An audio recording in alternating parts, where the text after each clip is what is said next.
Hello, everybody. Welcome to this CCC webinar. Okay, so for today, my name is Tristano Bacundio. I'm the marketing manager of the Cloud Credential Council. As I said before, we are lucky today because we are in the company of the two main authors of the Cloud Technology Associate syllabus. So we have Sudhakar Nagasampagi. He's a 25-year plus IT professional, accredited master trainer for the Cloud Credential Council. He's an international speaker, he's a trainer, he's a course author, he's a blogger about cloud and cloud security, has been working also on recently on Resilia courseware. He's a project manager professional, and he holds ITIL Foundation certification and much more. He currently provides training in areas of cloud computing and virtualization, in which he maintains numerous certifications that I'm not going to list them all here. He also provides training in IT security and cloud security. He's the lead author and master trainer for the Cloud Credential Council Cloud Technology Associate course. Together with him, we have Peter Van Eyck. He's a PhD super expert in cloud security, and he develops and delivers workshops for swift and secure cloud adoption. He has worked for Deloitte Consulting, IT supplier, ADS, internet providers, and with the University of Twente in the Netherlands, where he received his PhD back in the 90s. He is also the co-author for the Cloud Credential Council Cloud Technology Associate certification syllabus. That is, if you are out of cloud, you're out of work. What does it mean? That this is coming from an interview we ran with Peter Van Eyck, I think 1 year ago. And the point is that we understood that every job role is impacted by cloud computing. So we want to introduce today the key skills to move into cloud. Really, the cloud is a revolution in IT, and one of the slides I was going to show you, which is coming up in a second, is about the big shift in IT. Way back we had mainframes and there were single computers with a lot of people, and then the PC came along and then we turned into client-server work. Let's see, can I actually move this? Yeah, I can. Okay, good. Right, this is the slide I was going to show you. And then beyond that, we had more internet connectivity, and in that world we started to have what's called data center snowflakes, where individual machines would be finely tweaked and tuned, and it took weeks to set up, and then they couldn't be changed, and then sometimes they couldn't be changed for years in end. Then we moved to virtualization and cloud, and that's kind of where we are right now, where you can spin up servers on demand, either in your own data center or as you move along to cloud in the cloud world. And that really speeds up the development of IT, the deployment of IT. And that has business benefits. So the big reason why cloud has become successful is because it drives business benefit. And one of the #1 things there is not that it's cheaper, because in a lot of situations it is not cheaper, but because it's so much faster. And that gives business opportunities where you can act faster than the business requires you. So right now we're somewhere around virtualization and cloud, but if we progress the development of cloud computing and to its extreme, and by applying the same principles of elasticity, flexibility, self-provisioning, etc., etc., then we're moving further right to the scale. The next thing up that we already see happening is Docker containers, which is, and Sudhakar will talk a little bit about that, and talk about that in a little bit more detail later on, where you deploy stuff not in minutes but in seconds, and stuff that will be live for only a couple of hours, and then it gets scaled up and down again. And way beyond that, there is something called AWS Lambda, and there's a few people use that, but big organizations are definitely not there yet. Big organizations are now somewhere around cloud, and sometimes they're when they're advanced, they're using containers. Tristano was mentioning ING Bank, the people that actually started the Cloud Essentials training, because they had a vision 5 years ago that that was the way to go. And they were using that model to really to turn around their IT infrastructure and application development teams. That's why they wanted to have this course to train all their staff on cloud computing concepts. And if you search for ING and agile development, you'll find a couple of very interesting YouTube videos that shows how far they have come. I talk to these people on a regular basis, especially in Docker communities, and the value that these people are getting out of this is just immense. It's incredible. They've turned themselves from an old-fashioned bank into what is effectively a cloud provider. So cloud is the big business benefit, and to sum it up, the big benefit of cloud is actually that you're speeding up the platform and that you're increasing feature velocity. And that enables a lot of good business things. And Sudhakar will talk also about additional concepts such as DevOps and a few other that's around that, and cloud native applications. But that's really the biggest business benefit that I keep hearing from people. So how does this bear out in the market? Let me try and give you some perspective on that. So here we have some statistics on how the market is moving. Now, obviously, as you all know, you guys have been into this a little for a while already. Cloud and distributed computing are the hottest skills, were the hottest skills in 2015, and they still are. Now, depending how you slice and dice it, it looks a little bit different. So, I mean, in LinkedIn, it was sliced in a different way. If you look at what people are actually looking for, according to Computer World this year, you see IT architecture, programming, application development, big data, and a lot of these things really take a new world in cloud. Now, especially IT architecture. If you don't architect for cloud, then you're basically shooting yourself in the foot. Then you're making yourself really slow as an organization. And on the right-hand side, it continues into security and governance, because we're outsourcing more and more to cloud providers. Now, of course, you have to interpret this a little bit, because really the way these surveys work is that there is a set of categories, and then people sort of hit on the categories. And if you take different categories, you get a slightly different perspective, although the underlying trend is obviously still the same.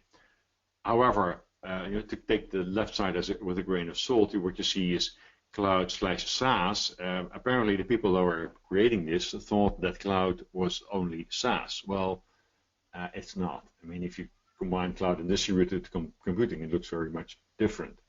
Now, most important for our discussion today is what are the cloud challenges? And what you see is that gray is 2015, blue is 2016. Lack of resources and expertise is actually a big thing. That's, in a way, that's weird. So we have more and more people who understand this. At the same time, the demand for these resources seems to increase even faster. Then, of course, we're getting security and compliance still as a #1 concern, although other surveys sort of see that leveling out. I'm not that sure. And the only thing that seems to be going down is a concern around performance. Well, that's definitely, in the cloud, that's really easy. I mean, cloud is performant, period. So that's just one set of statistics and surveys on the market. And it's all pointing in one direction, and that is that you need to understand cloud if you want to advance in IT. That's the punchline here. So to underline this further, another forecast. What are the most important projects that their IT departments are or should be working on? Again, cloud computing is on the top. Security technologies is obviously related, because security is a hot topic. And what we see these days also is that there is a strong interconnection between security and cloud. People are worrying about security in the cloud, but they're also seeing cloud as a way to get more secure. Then, of course, legacy system modernization. Now, where do you think that those legacy systems are going to?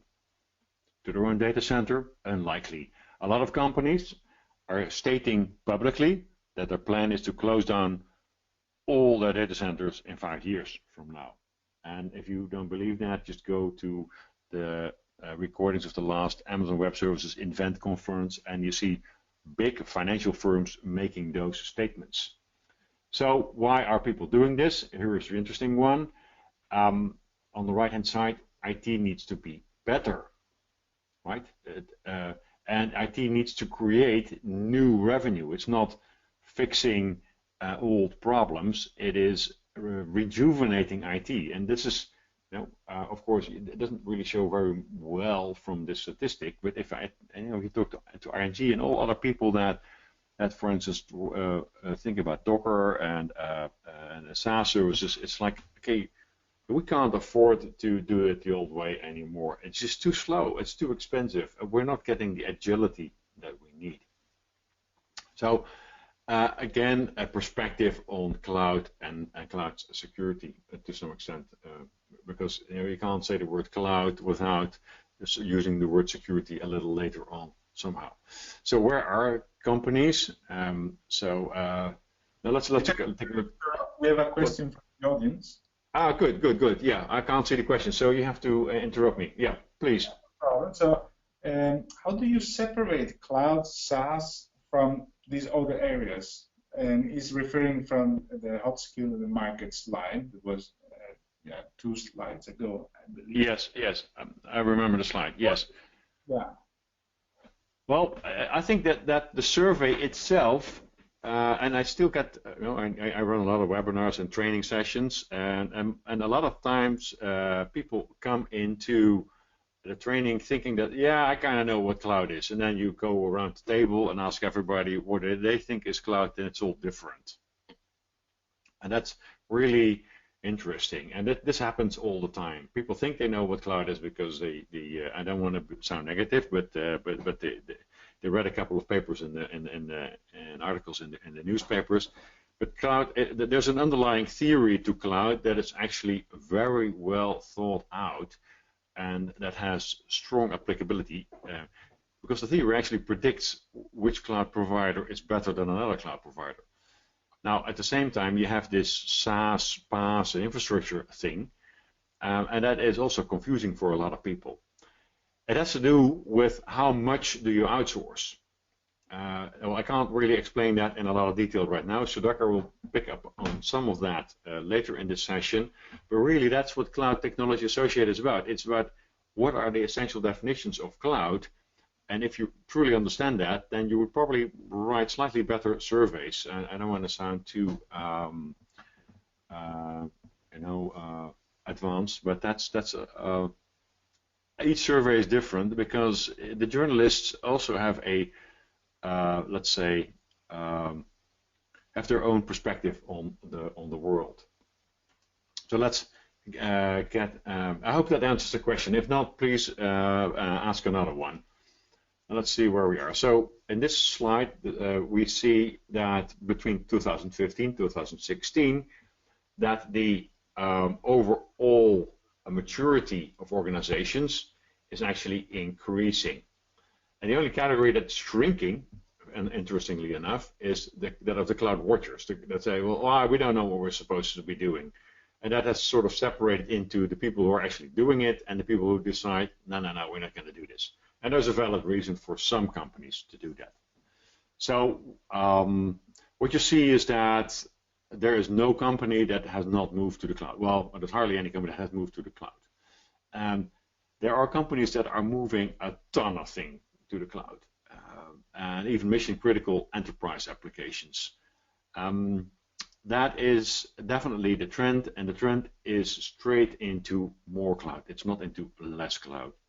But cloud is a complicated beast in that respect. It sounds easy when you get going on it, but in reality, it's a little bit more complicated.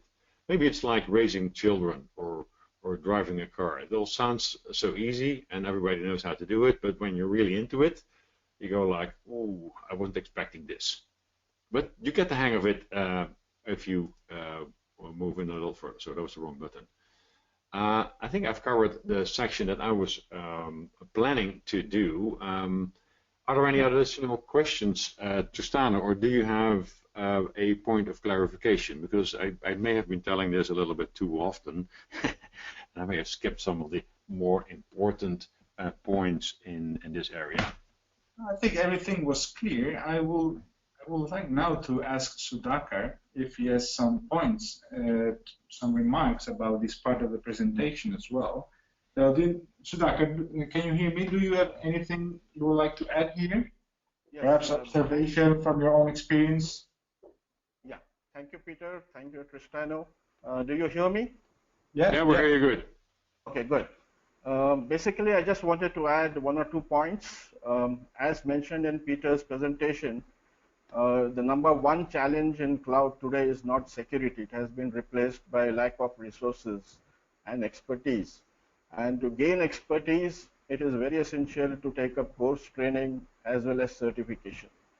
So that is an important factor to note, that there is a lot of demand for cloud skills in the market, and to have the necessary expertise, the skills, as well as training and certification are a must. The second point I would like to just mention here is the trend today is that in the state of cloud, there is more of hybrid clouds that organizations are moving to. Yes, private clouds and public clouds are being utilized, but it's the role of hybrid clouds that's increasing in greater demand. So these are my 2 observations which I have seen in the corporate organizations. Okay. And Peter, we have another question. Basically, yeah, sure. Shoot. Is asking if is the approach to cloud security now more clear, or how did it seem to be broken down? Like, basically, Sorry, the question. Can you repeat the question? The question is basically if there's a clear path on how to approach cloud security nowadays. Yes, there is, and of course it's an entire body of knowledge in and of itself. We do understand cloud security much better these days than a couple of years ago. However, once again, it's not something that you slap on and okay, put a band-aid on. To do secure computing in the cloud requires a ton of work. The good news is it can be done. It has been demonstrated to be done. Cloud providers can actually help you do that in a much better way than we used to be able to do. The bad news is it's more and more necessary to do that because the threat landscape is more complicated, and there are also a ton of providers out there who are not good enough. So you really need to understand cloud security in significant amount of detail. In the CTA course, we have a full chapter on cloud security and the specific threats that need to be worked on. And in the entire curriculum, there is additional material on cloud security. So there are answers, but you have to do the work. Okay, Peter, we have another question. By the way, I was one comment that I need to make. The speeding up the platform picture was actually from the guy who used to be the CTO of Netflix, and that's Adrian Cockcroft. So I don't want to give you the impression that I created that slide. That if you really want to understand cloud and its agility, then search for Adrian Cockcroft on Netflix, because he really was way ahead of everybody else. Over to you. Peter, we have another question. Okay, good. They are trying. They want to know from this slide who are the 20% that are not moving to the cloud. I mean, we didn't create this slide. We took this from Computer World, but like basically, then they are adding: are they made of those who have tried and failed, or have decided that their business doesn't need to go to the cloud? What do you think? What's your opinion about it? There's a couple of points there. First of all, there are a couple of companies that are fairly well established in their current IT, and that are like if you think about a chemical plant that's in the middle of nowhere, it is very unlikely that will have any benefit from cloud. So there are definitely cases where you say, well, we can't really do this, we can't really afford it, it doesn't really make any sense from the business perspective that we have. So there's definitely an element to that. A lot of public government seems to think that way, and for a large part of their organization, it actually makes sense for a while.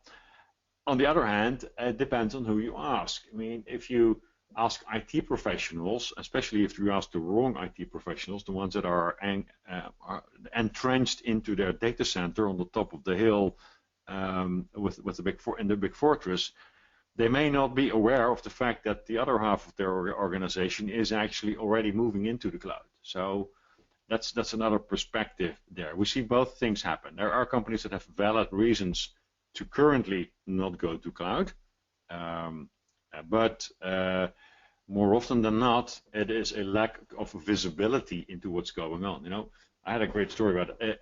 Even 3-4 years ago, there was an insurance company and that some of these guys came to my class and said, yeah, well, I need to know more about cloud because we officially don't do cloud. But I asked I was a security guy, of course. I asked the procurement department how many cloud services we were using. And the procurement department, mind you, the procurement department officially knew about 200 cloud services. And this was an insurance company 3 years ago. So the IT department was totally unaware of that.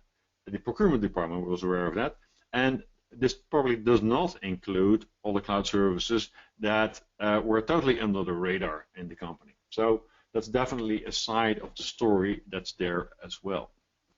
I hope it answers the question, and compliment the asker for having that question, and do let me know if there are any follow-up questions on that, either now or later in this session. Okay, thank you. Now we will move forward to key skills for stepping into the cloud. So this is Sudhakar's turn. Sudhakar, I'm going to give you the control of the keyboard. Okay, thank you. Okay, welcome everybody, and thanks, Peter, for all the insights that you have provided. It's a really You're welcome. Yeah, session that we enjoyed, and yes. So today's webinar, we will focus on some of the aspects of the Cloud Technology Associate course. What are the various modules in the course, as well as certain aspects in some of the courses. One of the questions that I generally ask during training courses is, what is different from cloud as compared to traditional IT, or why has cloud suddenly risen into prominence? What is it that the traditional IT cannot manage, or there are challenges in traditional IT? And when I ask this question to many of them, they come up with just 3 or 4 options, one of them being costs. They are very much clear about the concept of cloud being relatively less costlier than the traditional IT infrastructure. Second is scalability and flexibility and maintenance. A few of these are what they generally come up with. But in fact, there are many more. And I would just be going through each of these aspects to bring in more detail about what could be the challenges and how we can overcome them by moving to the cloud. The first challenge is in the high upfront investment, which we categorize as capital and operational expenses, or also known as CAPEX in the cloud terminology. So what does high upfront investment mean? In the sense that in an enterprise or an organization, they have to allocate space for the IT department, and then they need to have a separate server room, all with proper air conditioning and heating, cooling, and then they have to have all the storage, the networks, the admins, the commissioning, all these aspects. And for this, you have to have a lot of investment upfront, which only major corporations, organizations, or companies can afford. As compared to, on the other hand, with cloud computing, we can say there's practically no investment at all. It is categorized something as only operational expenses, because all the upfront investment and all the capital are borne by the cloud service providers, and they have invested heavily into creating various data centers across the world. So the cloud computing is restricted to more of operational based expenses, and we call that as OPEX. Second factor that we come across in traditional computing, which is a challenge, is the provisioning. If a IT department needs to develop a critical project, and that project has to be developed on a isolated server. Now, to provision a server of that kind would take approximately 30 to 45 days in a corporate environment. Right from the moment a request is being made for getting the server till it is commissioned and fully operational for use. On the other hand, in cloud computing, there is a factor of self-provisioning where you can create what we call as virtual machines or an instance or virtual servers in a matter of minutes. So within a couple of minutes, like 2 to 3 minutes, you should be able to get your virtual machines as good as a virtual server or a computer, in fact, which has got an operating system and an application installed, and you can start working on it within a matter of minutes. So there's a big difference in the way provisioning state is achieved in cloud as compared to traditional computing. And this is a major factor or a major challenge in traditional, where the cloud can easily overcome that particular scenario. So moving on to the next slide, we have other factors. One being that in traditional computing, it is not easy to scale. It's not easily scalable. Both the application, the databases, especially the databases which are relational databases. So there is a limit to the type of scalability that can be achieved. Whereas in cloud computing, we have now a different mechanism of not only storing data in relational database systems, but also in different object-based storages. So we have NoSQL, we have NewSQL kind of storage systems which can cater to various audios and videos, messages, or blobs, texts of different kinds. So, and these are very highly scalable. So it is a factor that has to be matching with today's demand, with the ever-increasing requirement that everybody wants things to be done within the next couple of minutes, or rather it should have been done yesterday-like. So scalability is a very important factor that is easily achievable in the cloud, whereas the same cannot be done in the traditional way of computing. Moving on, we have capacity. So in a traditional computing, an organization starts its IT department with a peak load basis capacity. They fix up on the peak load that they have achieved during their study of a couple of months or a couple of years. And on that, they start fixing up their capacity. And then as the demand grows, they start increasing their capacity, which is not a very flexible manner that can scale in or out or up and down. Whereas in cloud computing, the flexibility is very much in hand. So it's very elastic. And because of the elasticity property, scalability can be achieved very fast. And scalability comes in different forms. We have scaling out, where we increase the number of virtual machines or instances, or we can scale up also, where we can increase the size of an instance or a virtual machine, so that it can cater to more CPU power or more memory cores and so on. The limitation to scaling up is that you can scale up only to a certain size, whereas in scaling out, it is termed as you can create as many virtual machines as possible. I mean, practically infinite, but definitely there is a limit for organizations to work on that capacity, because remember that for each virtual machine or instance that is running, it is accumulating costs, or it's accruing costs. So costs are being associated, and unless you're not using those wisely, it becomes a big bill to foot at the later stages of the development. Another factor we are going to look at is dedicated hardware, which is mostly the case in traditional computing. and a separate environment is required for each organization to manage their hardware. And here, the concept of server utilization. In traditional computing, we say utilization of all the resources is barely about 10 to 15%, because most of these resources are generally used during the peak hours of the weekdays for about 5 hours in the whole day, say some from 10 to 12 in the working day in the morning and between 2 to 4 in the afternoon. The rest of the time, the resources are not very much highly used, and definitely not in the evenings or nights or during the weekends. So utilization as compared to the investment is very poor in traditional computing.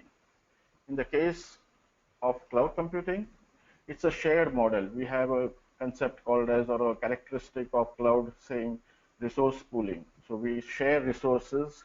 We have the technology of virtualization, which is a backbone technology for cloud, and that creates multiple virtual servers from a single physical server through a software virtualization layer called as a hypervisor.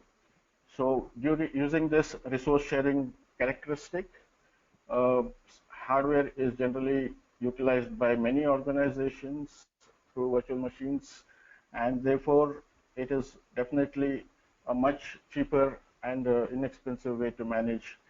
Plus, the resource utilization is much higher, because the moment you do not need a particular instance or a virtual machine, you can shut it down or terminate it. So you can just utilize your virtual machine for the tasks that you're running, and after that you can easily let go of the virtual machine without incurring further costs. So the resource utilization in a cloud computing environment is envisaged to be around 70 to 85%, as compared to 10 to 15% in a traditional computing environment. Moving further, in traditional computing, you actually pay for the actual capacity that you have built into the department or into the IT infrastructure, which could be probably very high, whereas in cloud computing, it's a utility-based model. So you pay just for use, similar to an electricity or a water billing, where you just pay at the end of the month for the actual usage that you have occurred during the particular month. So coming to that aspect, if the actual definitely is much more viable rather than paying for something that has not been utilized fully or properly, and that is definitely a very good advantage in cloud computing. It's also one of the essential characteristics of cloud computing. In traditional computing, we have management through general system admins who have control over the entire infrastructure, and they need to provide role-based access. They grant permissions or deny permissions. They control practically many of the aspects in both application level or the database level or the environment level. Whereas in cloud computing, it's a characteristic of on-demand self-service. So moving more towards automation, managed with APIs, and the self-service gives authority where you do not need the assistance of a third-party provider or a customer call center, and the on-demand aspect gives you the time that you can access the service, a cloud service, anytime, anywhere from the world, as long as you can get a hand to a browser or an internet connection. Traditional computing also has less or practically no disaster recovery aspects. Many corporations or organizations have very few disaster recovery structures set up, and even if they do have that set up, they are unable to test it effectively. And what happens is when a disaster occurs, there can be a lot of downtime, and of course the business can be affected, profits can go down, and it's all again a spiral effect. Whereas in cloud computing, the disaster recovery and high availability,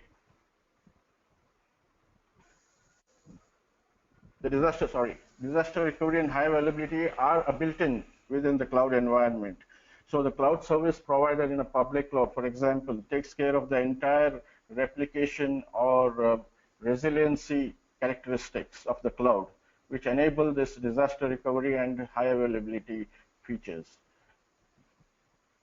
In traditional computing further, there's a very low agility because most of the focus is set up on delivering, doing the IT department and getting the necessary infrastructure, the licensing, the software, the administration, the maintenance, and so on.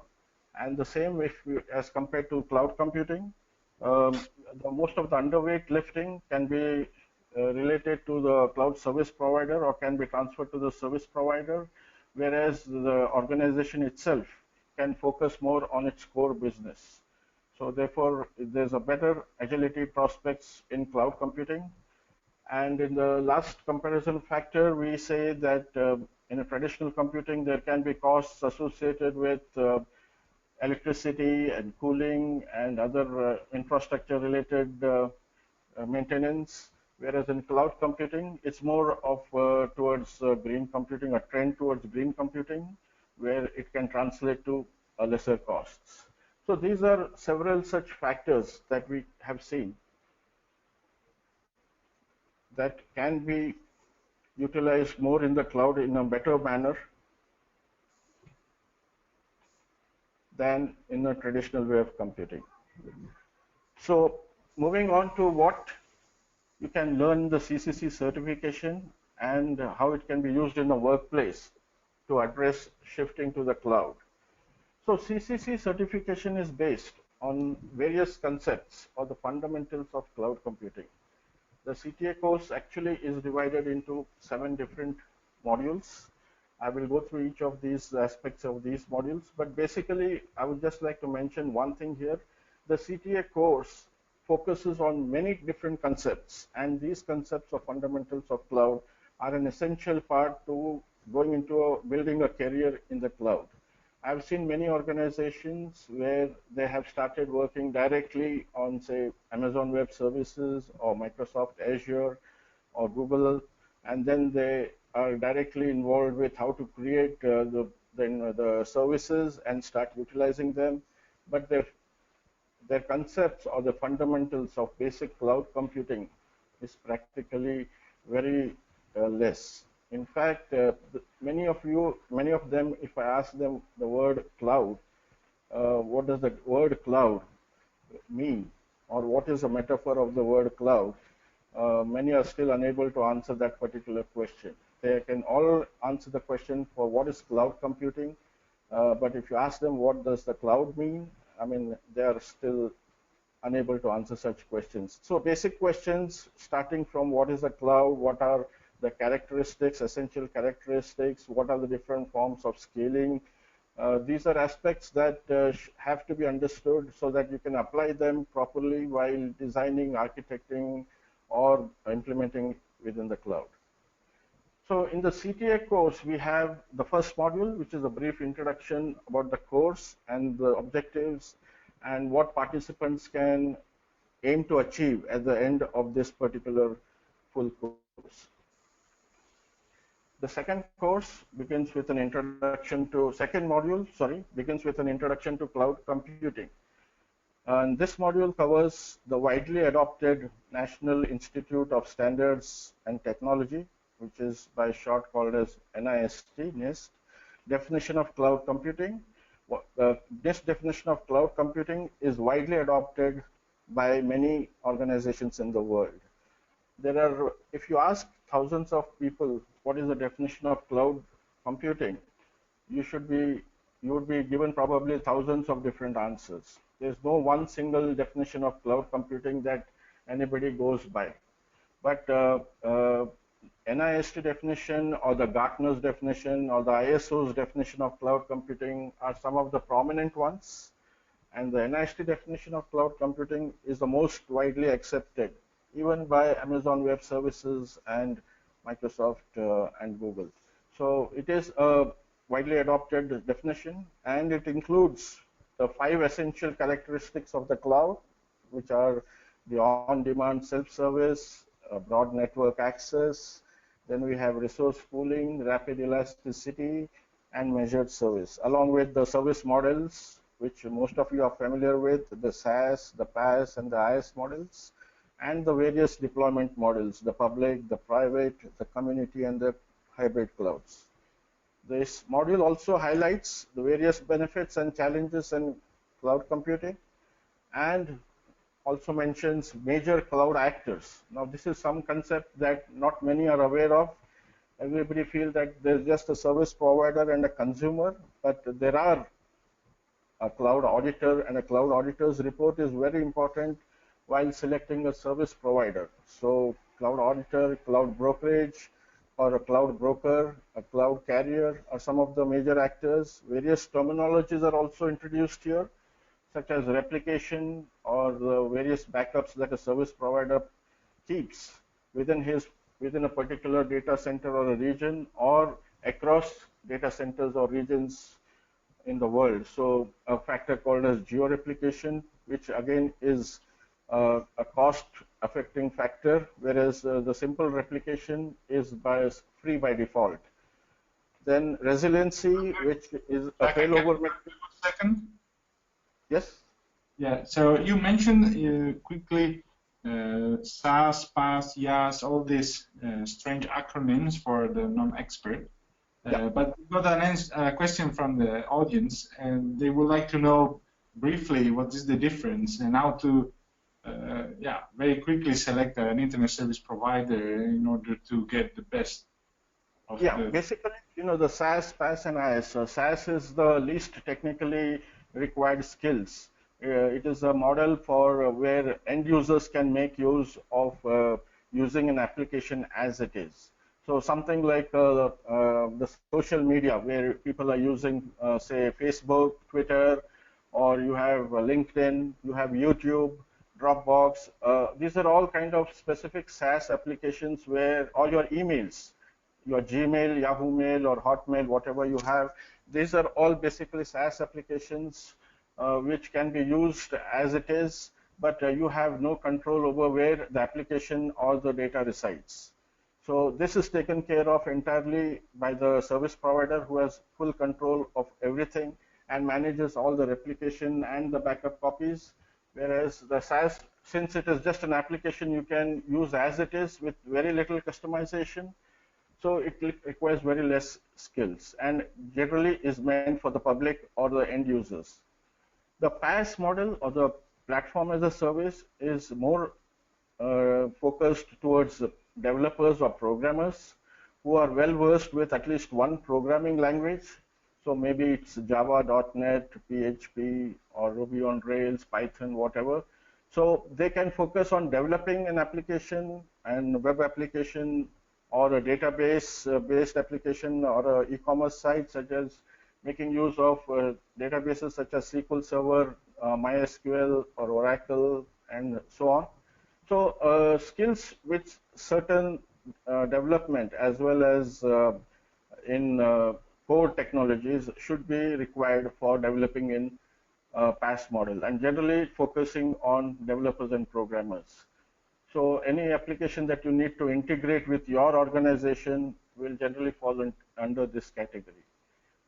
The third model, or the IS model, is generally one which requires the most skills, technical skills, especially that of virtualization.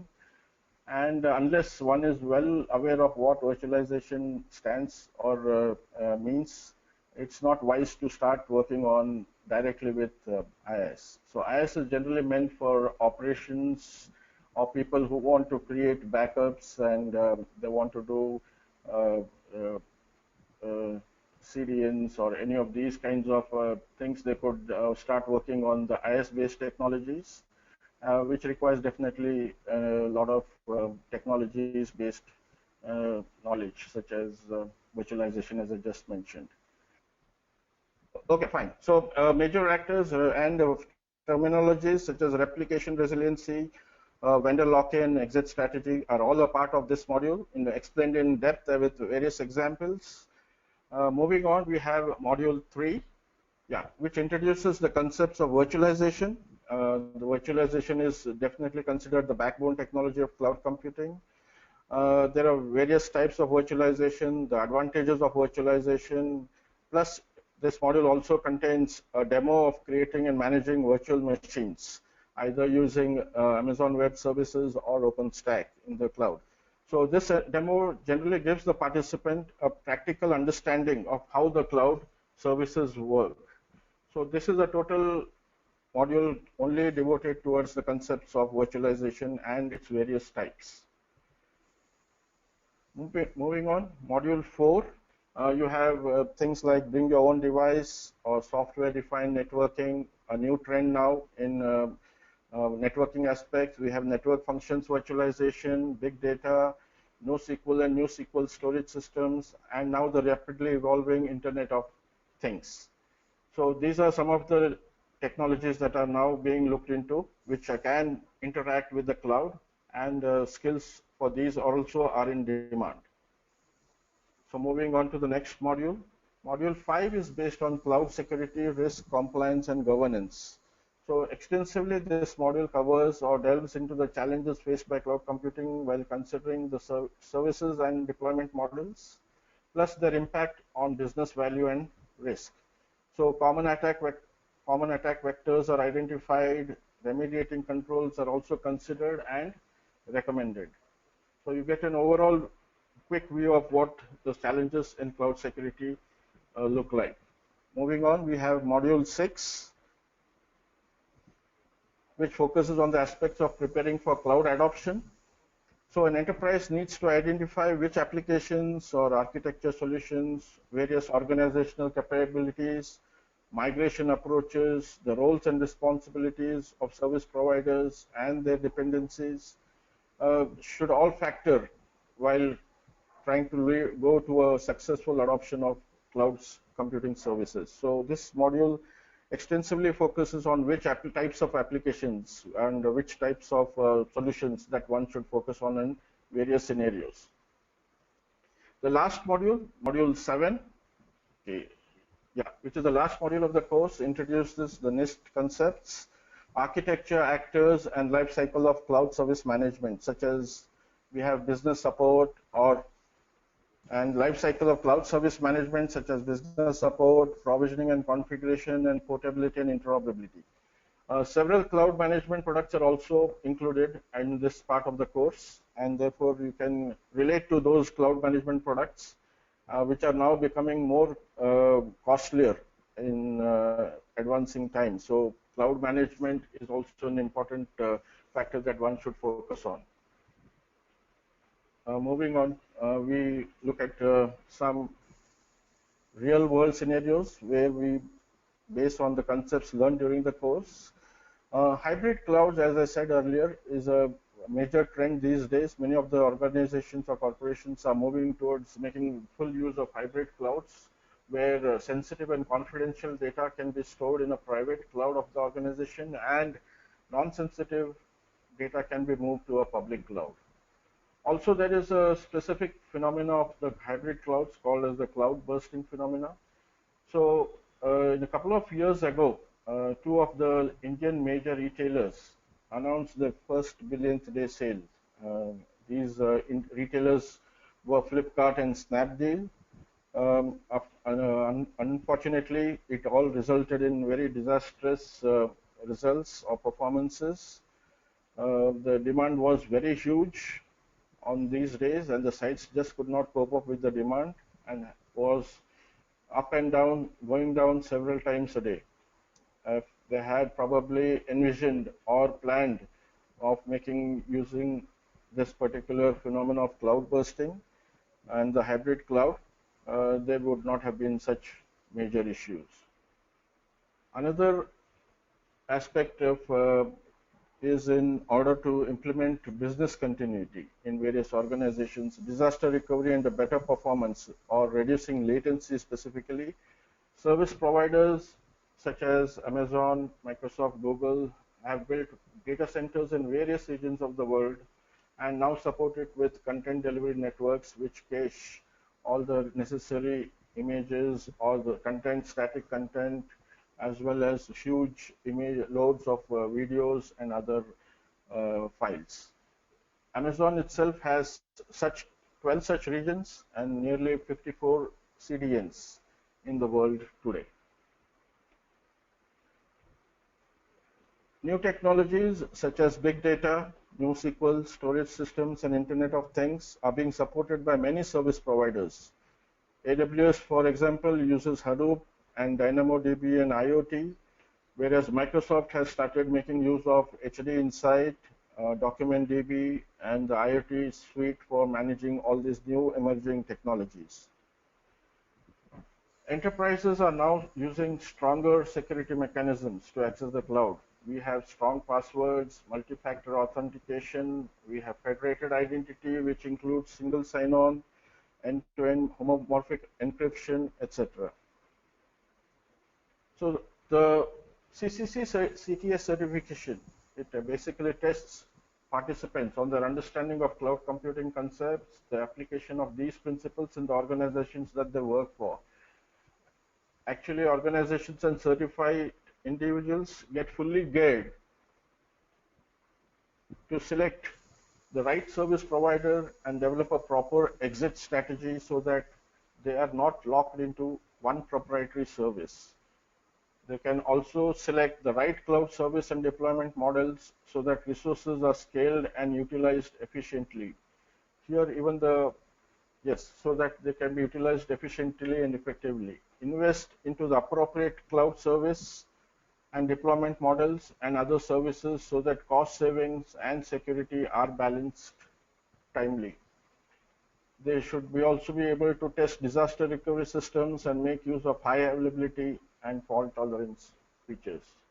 So, having learned all these fundamental concepts, these are some of the aspects that the CCC certification can be utilized in the workplace and can properly be made full utilization in the roles that all the participants have achieved. So that completes this part of my presentation, and if there are questions, I would certainly like to welcome them.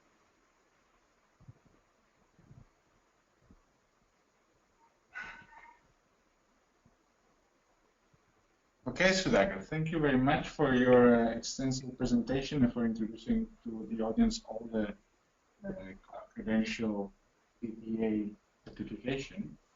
So, Peter, can you hear me?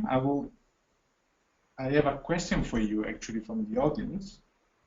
Yes, I'm available. Yeah.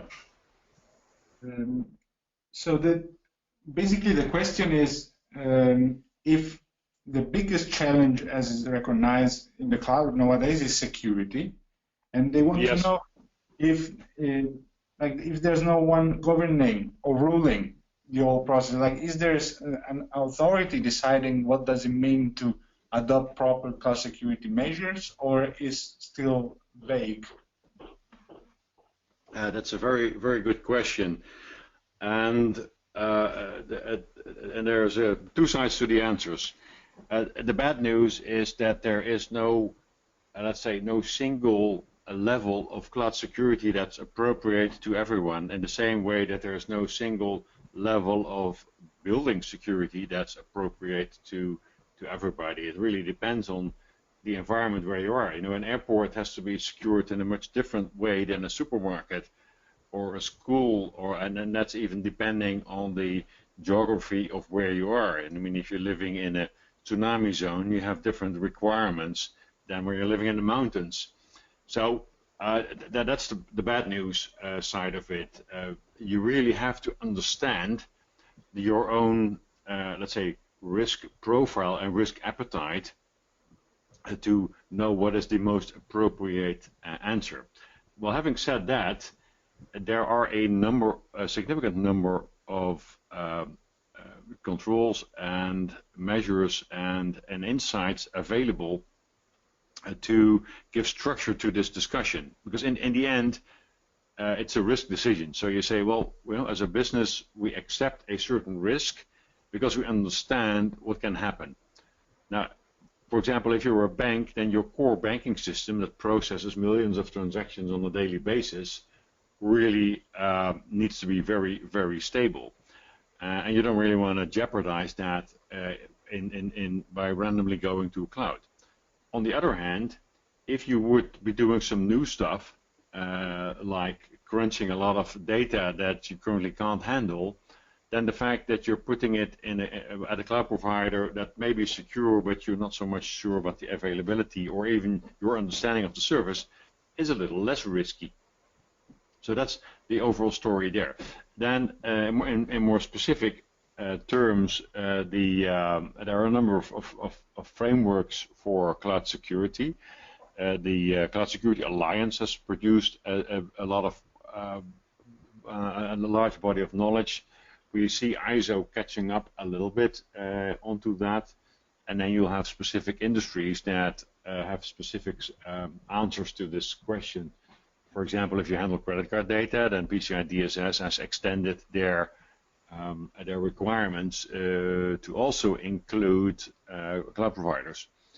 So that's the more or less the answer. And if you really want to see how mature that is, then you would do well to go to the websites of, let's say, of large prominent cloud providers, either infrastructure or platform or software as a service, and look up their section on compliance and risk management, and you'll see that they have a ton of certifications, and it might also be interesting to see which certifications they have.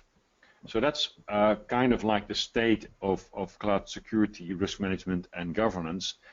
If you want to know more, you have to dive deeper into all the specific areas that require a more control. And there's a couple of things that are, you know, old school, or in a way like old stories in a new way, but there are also a couple of things that really are specific to cloud, so that you have to address in a new way. And we don't have the time to discuss that in a lot of detail here, but no, there's enough for you guys to study and apply in the near future. Thanks. I have some questions from the audience. And yeah, first of all, would you recommend vendor-neutral training or technical training first? What is the more common in reality? Well, who's going to answer that? Peter, you're welcome.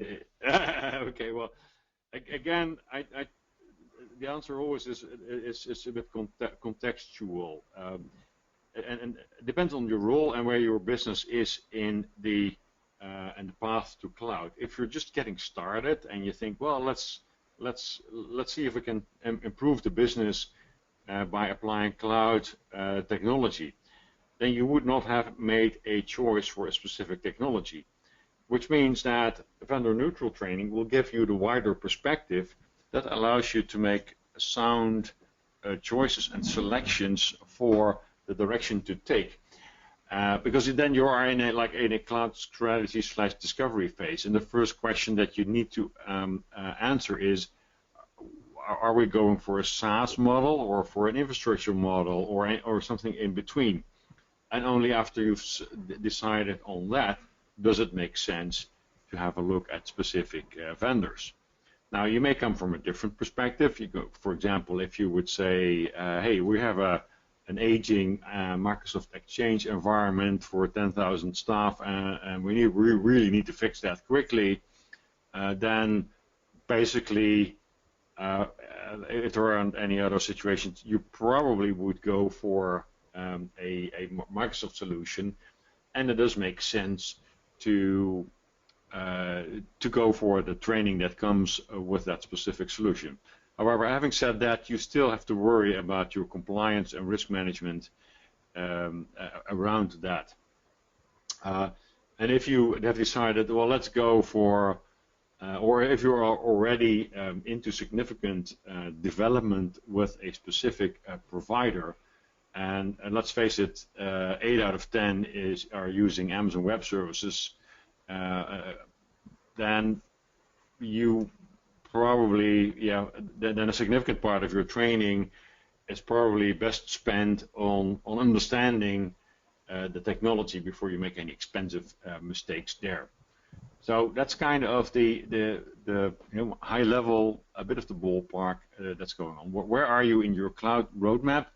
That really drives the kind of training. And the further down you are into specific technology choices that you have made, the more likely it is to go for vendor neutral training. Of course, I mean, I'm a vendor neutral guy myself, so I am biased. You know, it's from my perspective, everybody should start with really understanding cloud concepts very well.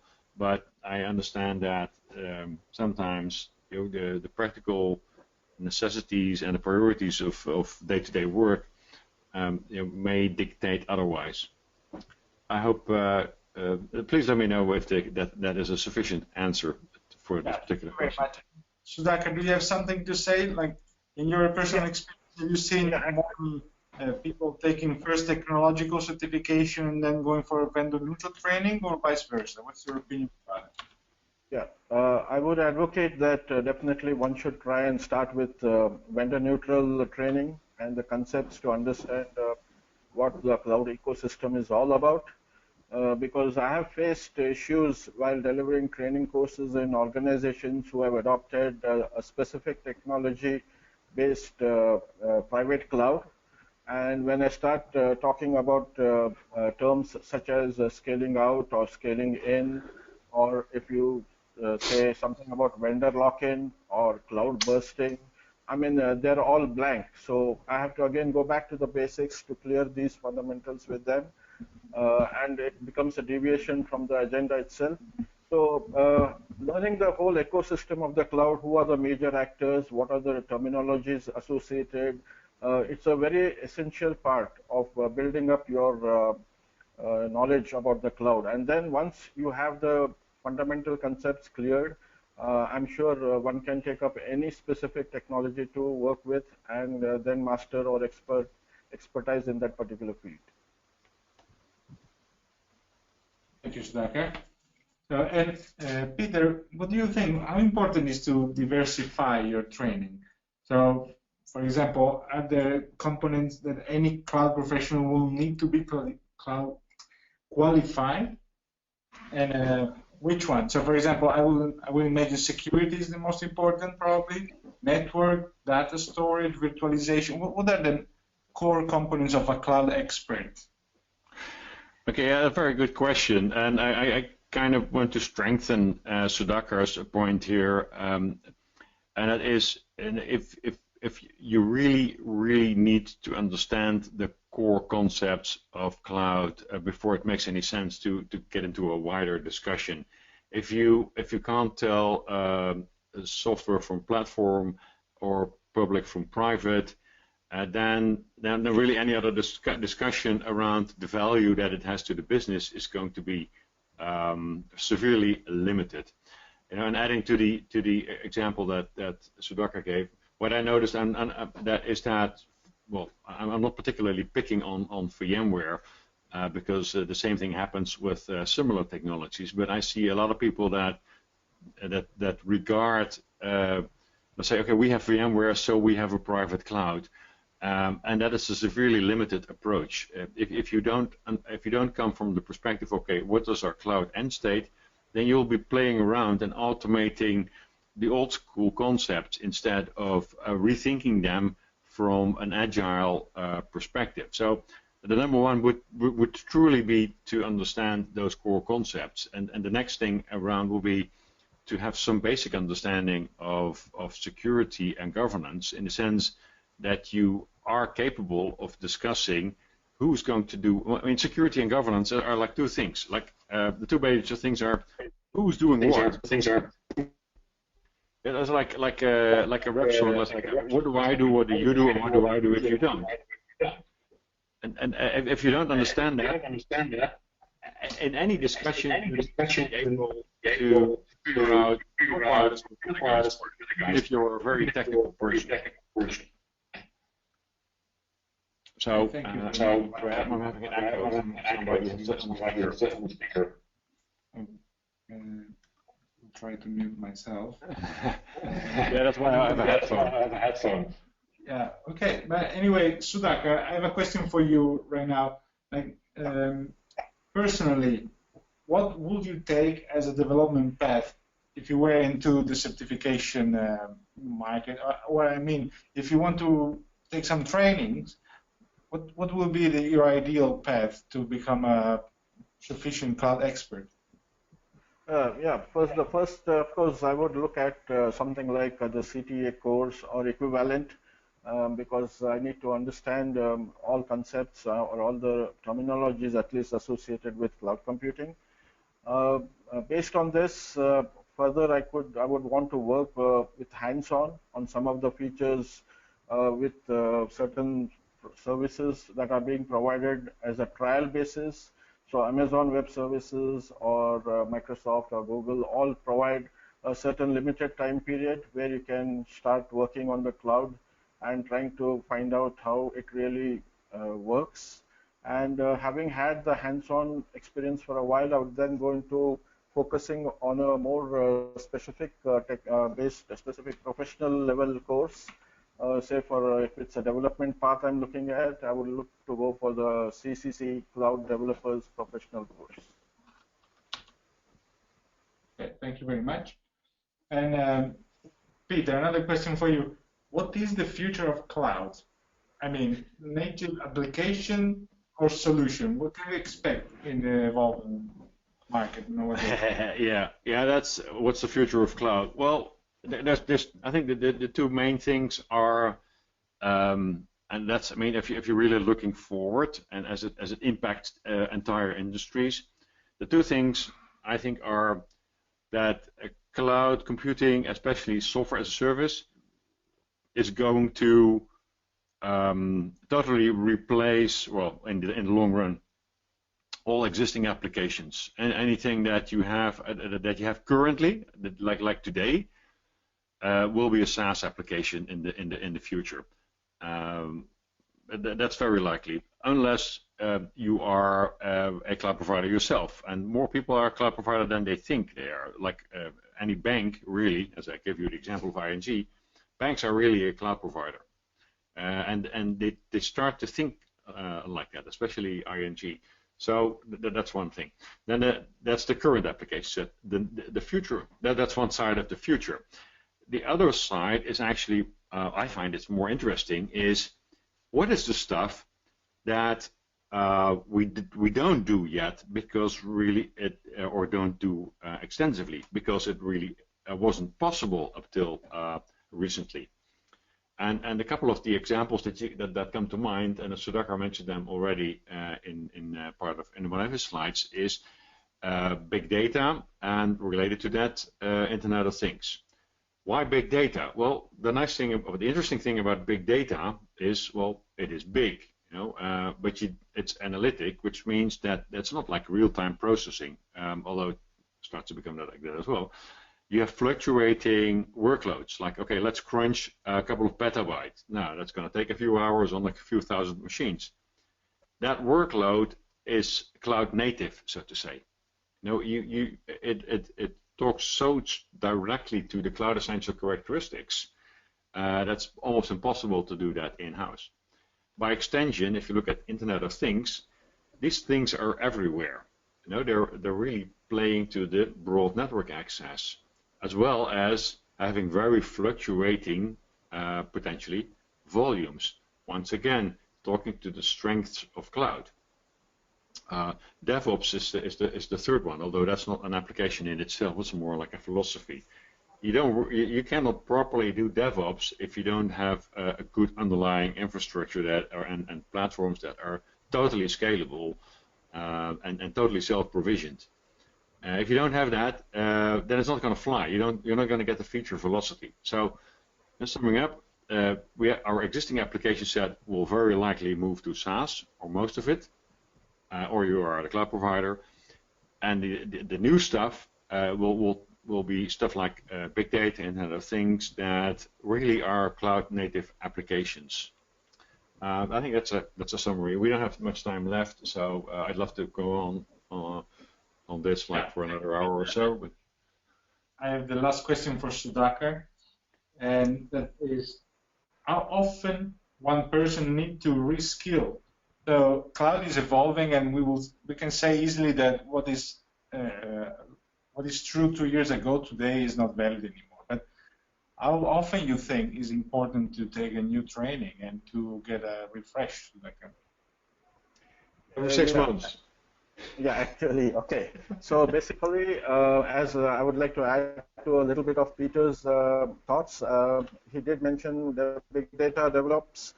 We can also look at certain other emerging prospects where the cloud interacts with several areas, such as cybersecurity. We have even data analytics and machine learning. So these are also areas where more training and certification and expertise is required. And moving on to your particular question, so as the technology is evolving rapidly, and as you said, 2 years back, what existed has now been outdated. Yes, we need to keep updated, upgrade ourselves regularly into the various advancements in technology. For example, now a new standard for application execution environments is seen to be containers as against virtual machines. So we need to know what containers are, what containers have advantages over virtual machines. Typically, like containers can be easily migrated among groups and facilitate continuous delivery, or they're much lighter than virtual machines, which raises hardware utilization rates and can improve economics.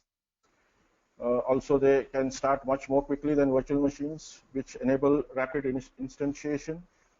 So things of these kinds and the evolving nature of virtualization, where software-defined networking, network functions, virtualization are all keeping pace with them, requires us to periodically upgrade ourselves, going into more repeated certifications or learning concepts of these new technologies. Basically, yeah, these are some of the points that I would like to focus on while taking up retraining or upgrading myself to the latest in technology.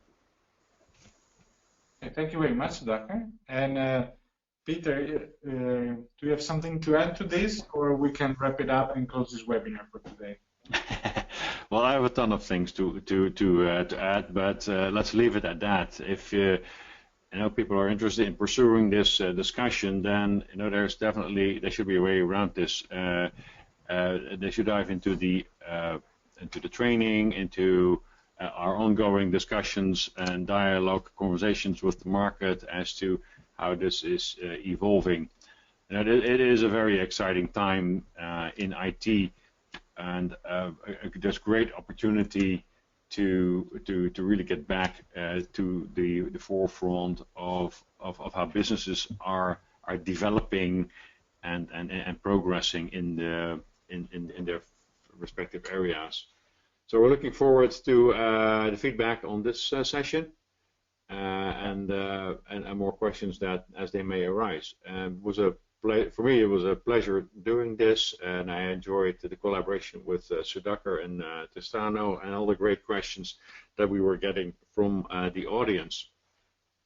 Over to you. Yes, even I did enjoy this session and did get some insights from the questions as well as from my co-contributor, Peter, and I look forward to the feedback as well.